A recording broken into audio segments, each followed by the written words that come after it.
Historical context: Indigenous peoples. Toronto has been home to many Indigenous peoples who hunted and gathered.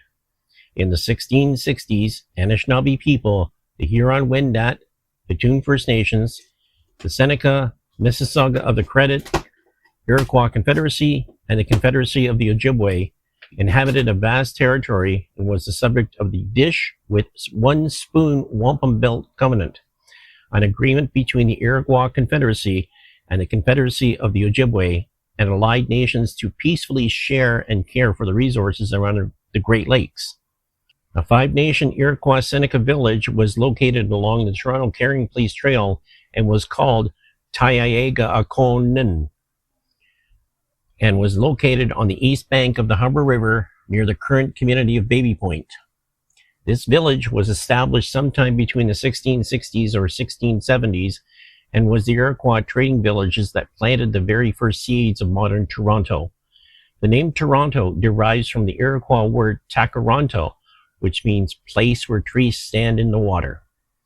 An Indigenous person will be using a mobility scooter to take us on a modern journey of the past. These journeys by Light Blue Sky is in memory of his mother. May our journeys continue together. Automated People Mover. In May 1973, the provincial government decided to experiment with a revolutionary new people mover that featured automatically driven trains with no operator, consisting of several 20-passenger cars riding on elevated guide rails. A $16 million contract was signed with Krauss Maffei AG of Munich, Germany. The KM would be propelled by an electric linear induction motor and, thanks to powerful magnets, would ride above the rails, thereby eliminating any steel wheel, steel rail friction. A 2.5-mile test loop was laid out around the CNE grounds, but before the first experimental trips could be run, it was determined several problems could not be overcome, and the tests were curtailed. Then, much to the dismay of TTC officials and staff, a variation of the original KM system was forced on the commission. It existed as the Scarborough RT that operated on a route that was initially intended to be light rail line serviced at bi-coupled trains of up to 6 CLRV Canadian light rail vehicles.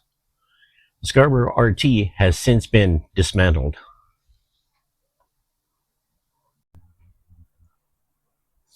I hope you enjoyed this video of transit history by Transit Mobile Scooter.